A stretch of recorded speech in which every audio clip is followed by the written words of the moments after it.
Well, good morning and welcome back to our journey through Lent as we move toward the crucifixion of Jesus and the celebration of the resurrection on Easter Sunday. You know, there's been an attempt by modern day evangelicals to change the story of Jesus and protect the apostate first century Jews that brought about the crucifixion. Throughout these 18 days of Lent, we've been seeing passages that expose who was behind the crucifixion. There are present-day evangelicals that argue that simply reading verses in the New Testament that expose the apostasy of the first century Jews is somehow anti-Semitic. It's a straw man argument. The first century church, for at least the first 20 years after the crucifixion, was nearly 100% comprised of Jews who recognized Jesus as the promised Messiah of Israel. And they were intensely persecuted by Jews who refused to accept him as their Messiah.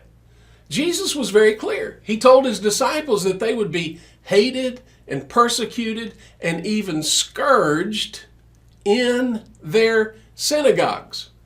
Brother would betray brother to death, and a father his child, and children would rise up against parents and cause them to be put to death. Why?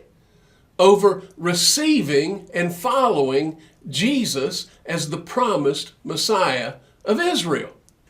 And that happened. We have the story in Acts of the stoning of Stephen, and those who killed him laid their coats at the feet of a young man named Saul. The Jewish leadership threw the apostles in prison, beat them, and even killed many of the first Jewish followers of Jesus, just as they crucified Jesus. Now, our text this morning is found in John chapter 7, verses 1 through 13. Verse 1 sets the stage for what's going on. After these things, Jesus was walking in Galilee, for he was unwilling to walk in Judea because, get ready, the Jews were seeking to kill him. Now remember, John, who wrote this, and all the other apostles, including Jesus, were all Jews. All of the first followers of Jesus were Jews. Throughout the Old Testament scriptures and into the New Testament, there was always a faithful remnant. Now, the word remnant simply means a small percentage of the whole. In this passage of John chapter 7, Jesus sends his disciples up to Jerusalem to celebrate the Feast of Booths, or it's also known as the Feast of Tabernacles. But he told them that he could not go because his time has not fully come. So the disciples went to Jerusalem, and the conversation throughout Jerusalem concerned Jesus. Some were saying he's a good man. Others were saying he leads people astray. But verse 13 is very revealing. Yet no one was speaking openly of him for fear of the Jews.